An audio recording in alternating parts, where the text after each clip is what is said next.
To induct Dale Jarrett is his good friend, CMA Entertainer of the Year and Platinum Selling Musician, Blake Shelton.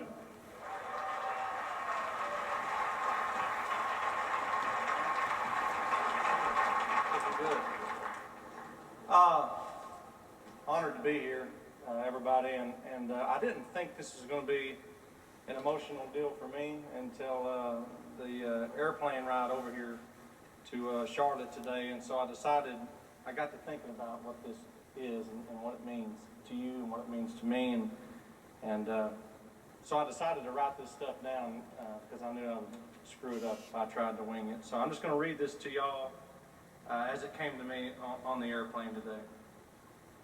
People ask me all the time how I became a NASCAR fan, and my answer is always, man, I guess I was just born that way. You see, my dad was a driver when I was a kid, not like y'all, but he raced on local tracks, stock cars, and what are the ones with the wing? Okay, sprint cars, but without the wing on them. That looked like a sprint car. A midget. I guess my dad raced midgets. I don't know. Okay. You know what I'm talking about. See why I wrote this down? He was also a huge fan of races on TV, and I can't remember my dad ever missing a Daytona 500 or an Indy 500. And I put in parentheses here, although compared to NASCAR, those other cars blow. I just put that on. Anyway, I think my dad always had a secret dream of one of us kids becoming a race car driver. He entered all three of us into local motocross events. My brother was good, my sister was okay, and I sucked. So I learned to play the guitar, thank God. Ironically though, that's how my history with NASCAR came full circle. Because country music and NASCAR go hand in hand, y'all. And I take great pride in being a meaningless but very loud, very defensive, Clint, sometimes pot-stirring voice among the fan base and the inside of this sport. Over the years, I've been lucky enough to witness in person some really cool things hanging around you people. And the best part is, back in the day, I got to bring my dad along with me. My dad was there the day that Elliott Sadler dove off the speed stage here in downtown Charlotte, missing the crowd by about the length of his face. Remember that? Oh man, that was funny.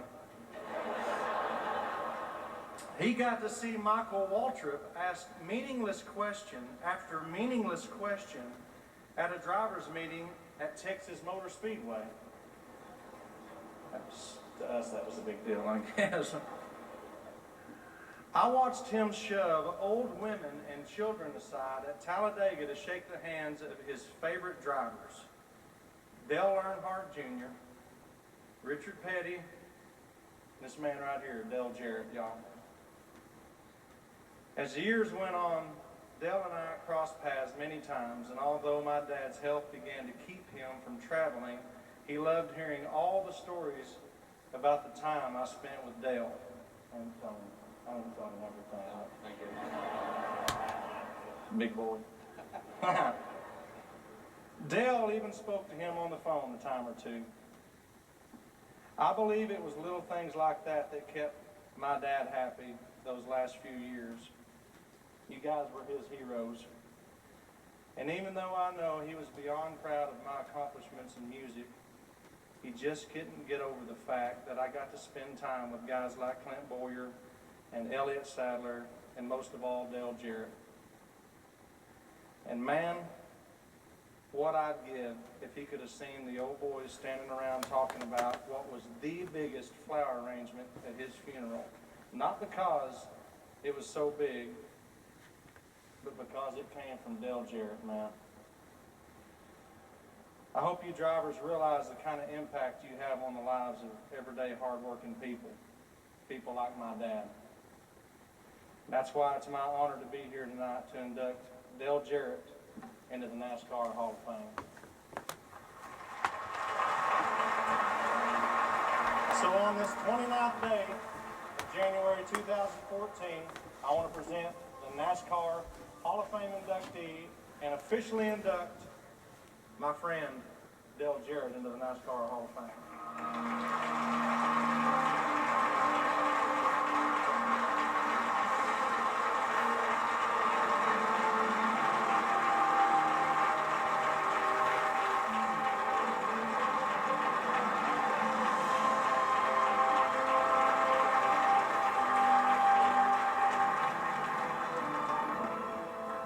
Thanks, Blake.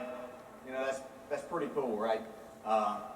Man, busy schedule like that, and Miranda, I appreciate you coming and being here tonight too, but y'all taking the time to be here on a very special night for me, and those words meant a lot, and I enjoyed the times I did get to talk to your dad, and that's, you know, the family aspect of country music and racing are a lot alike, and I certainly appreciate that. You know, one of the perks of having a successful NASCAR career and driver is to have good friends like you and make that along the way. So thanks for taking the time to be here. You know, I want to begin a night of many thank yous by saying congratulations to the other inductees and their families. As I've thought about being inducted with these four superstars of our sport, Tim Flock, Fireball Roberts, Maurice Petty, and Jack Ingram, along with the 20 individuals before us, I realized that I may have the most unique perspective of this entire group of Hall of Famers. You see, I watched and lived around many of them as a kid while my Hall of Fame father was racing against them. I later had the opportunity to race with many of them, drive for some of them, and certainly learned valuable lessons from most of them. That was on and off the track. Even though it says tonight is an award for me, this is really about so many other people. But there just isn't enough time to thank everyone individually. I am honored that many of you could join me here tonight. And just know that if we work together during my 31 years of driving, or the last 6 years in the world of television, I've thought about you and appreciate the opportunity we had to work together. Your efforts and sacrifices are really the reason I'm here tonight. It's very possible that none of this would have ever happened if it were not for two very special people and friends that gave me the opportunity to drive a race car for the first time in 1977. Now, by the way, 1977, same year that a future Hall of Famer that you just saw a few minutes ago began his driving career. That'd be Jeff Gordon. He started in 77 also. He was 5 and I was 20, but we started in the same year. Those two friends of mine that gave me that chance, Andy Petrie and Jimmy Newsom, they're here tonight to help me celebrate this special evening. We learned a lot together in those early years. And you know, some of us even about racing along the way too. So thanks, Andy and Jimmy, for everything that you did. Thanks for being here. There are 3 others that helped me along the way earlier in my career: Horace Eisenhower, John Irvin, and Rick Bowman. I can't say enough for everything that you did for me. Now we're going to fast forward to the end of my driving career. Andy and I are once again working together. This time we're getting paid by ESPN to talk on TV. Is this a great country or what? My gosh. You know, I'm fortunate to work with some of the very best in the TV industry at ESPN. Thanks to all of you for this great opportunity. It's a dream come true for a sports junkie like myself. You know, many of us often need a second chance in our life or our profession. In 1990, I found myself on the outside of the Cup Series looking for that second chance. That opportunity came shortly after that year began from the Wood Brothers race team after their driver Neil Bonnet was injured at Darlington. A phone call from Eddie Wood to substitute for Neil was a career-making call for me. As fate would have it, I ended up driving the famed number 21 Ford for the next 2 years. Earning my first career win in 1991 at Michigan was just a small part of the great experience I had being involved with this Hall of Fame family and organization. Now, I know second chances are worthless if you aren't ready to take advantage of them, but I believe I made the most of mine with the help of everyone at Wood Brothers Racing. So to Glenn, Leonard, Eddie, Lynn, and your entire family, thanks for believing in me, and most importantly, for being great friends to my family. You always have a special place in my heart. Thank you. Now, making changes in your career is sometimes very risky.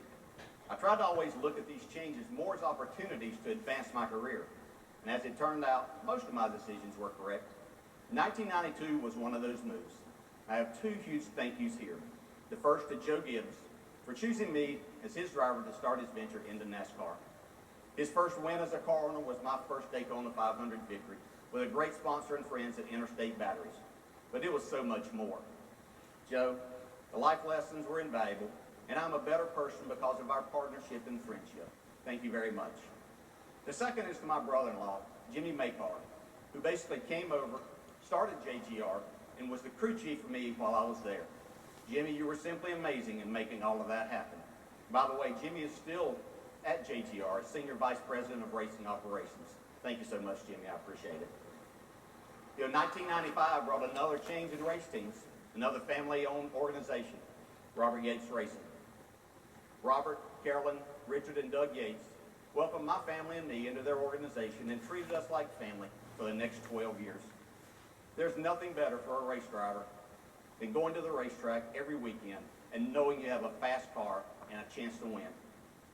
And the crew chief is a driver's best friend, and I was fortunate to work with two of the best at Robert Yates Racing, Larry McReynolds and Todd Parrott. It was Todd that guided me to most of my wins and a championship in the Cup Series. He was a tireless worker on the chassis and aero side of the race cars.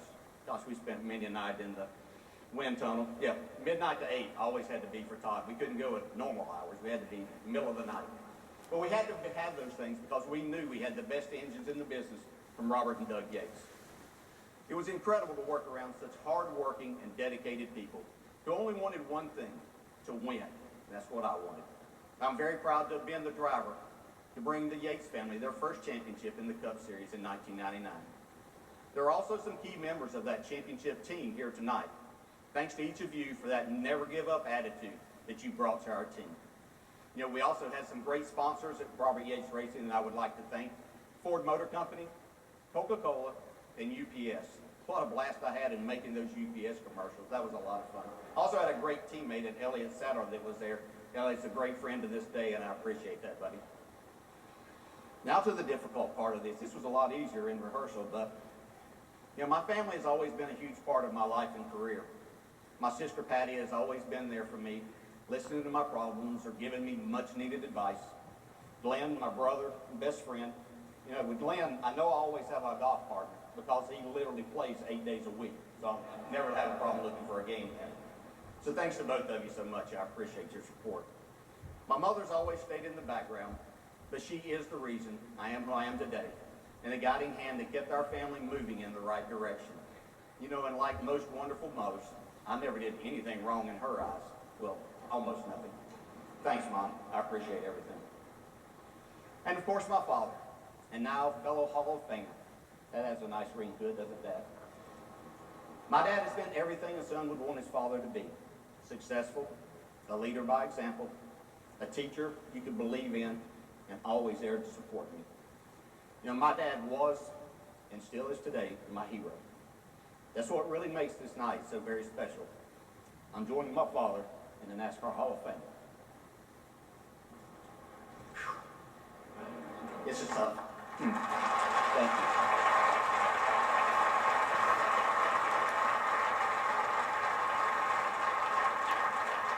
And now there are 5 more people that I want to recognize and thank. You could say I saved the best for the last. These 5 all have the last name Jarrett, and they, for more than 35 years, have made the biggest sacrifice for me to chase my dreams in the NASCAR world.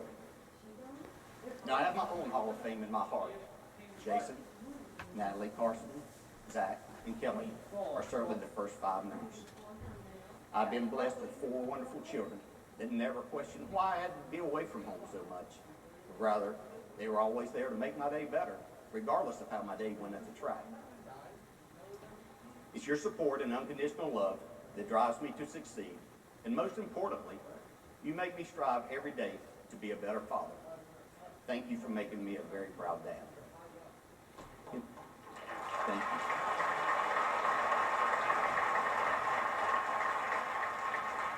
For a competitor in the NASCAR world, it's imperative you have a clear mind as you compete at speeds of 200 miles per hour.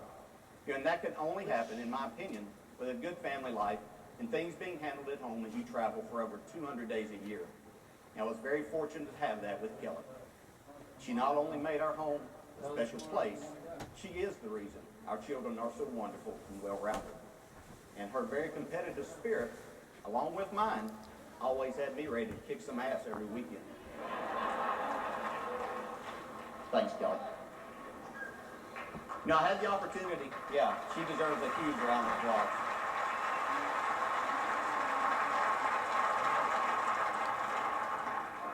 I had the opportunity to race with some of the greatest drivers in our sports history. Petty, Pearson, Allison, Waltrip, Earnhardt, Wallace, Gordon, and Johnson, just to name a few. And I stand here tonight feeling as though I'm the luckiest person on earth. In closing, I'm honored to accept this induction into the NASCAR Hall of Fame. I have always considered it a privilege to represent NASCAR during my career. So my last thank yous go to my good friend Mike Helton, the France family, and the voting committee for making me a member of this very prestigious Hall of Fame. Thank you. God bless.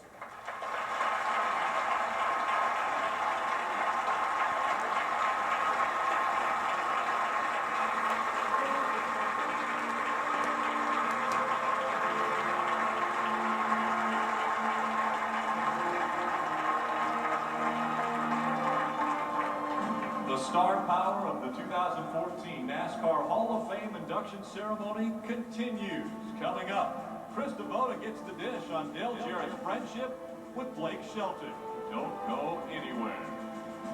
In Uptown, Charlotte, North Carolina, welcome back inside the NASCAR Hall of Fame. Ladies and gentlemen, the 2014 NASCAR Hall of Fame induction ceremony continues. Once again, your host from NASCAR on Fox, Mike Joy.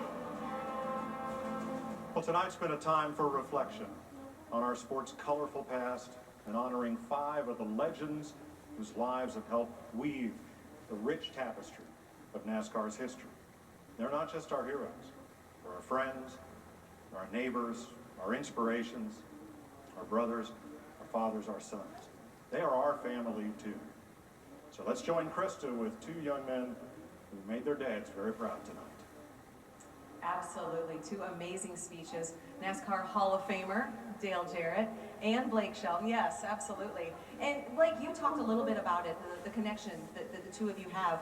But Dale, if you can tell me a little bit about how the friendship was formed. You guys have been hanging out together a lot longer than some people may think. Yeah, it goes back about 10 years. I have to give my good friend Elliot Sadler credit for it. We were having a fan club event up at Elliot's farm, and Blake and Miranda came and performed along with a number of others, and we stayed up pretty late that night talking and became friends. And I just love this guy. He's just so genuine and obviously a great singer, and it was just tremendous to have him to be here and a part of this, and along with him and having Tony Stewart there. I don't know how excited everyone else is, but to know that Tony Stewart's going to be back in a race car in February, I'm thrilled to death. Yeah, all of it. And it is an emotional night. We saw that actually through both of you, but I want to have a little fun. I mean, our inductees, we have Chief, we have Fireball, we have a guy who drives with a monkey. If you were a driver, what would your nickname be, or what would your signature move be, Blake? In basketball, they call me Hook Shot Shelton. And in dancing, they call me Shuffling Shelton. And I don't know about driving, maybe Sideways Shelton or... It's not a good one. That's Clint's name anyway, never mind. What they may call you might not be as flattering as what you might want to think either. So. Blake, you did say that you were surprised maybe even on flying in, the emotion of it all. Has it lived up to your expectations or exceeded them tonight? Oh my gosh, I enjoy sitting here seeing all this, but it's hard to sit here and watch all this footage and hear all these stories without wishing my dad was here to see all this. You know what I mean? I'm just a NASCAR fan. I mean, aside from anything that you may know of me, I'm a NASCAR fan at heart, and my dad was, and my family is, and this is overwhelming to me to be here, and I wish you could have been here. Like Mike said, Dad's very proud. Congratulations. Coming up, we're joined on stage by all 13 living NASCAR Hall of Famers here with us tonight. A moment you won't want to miss.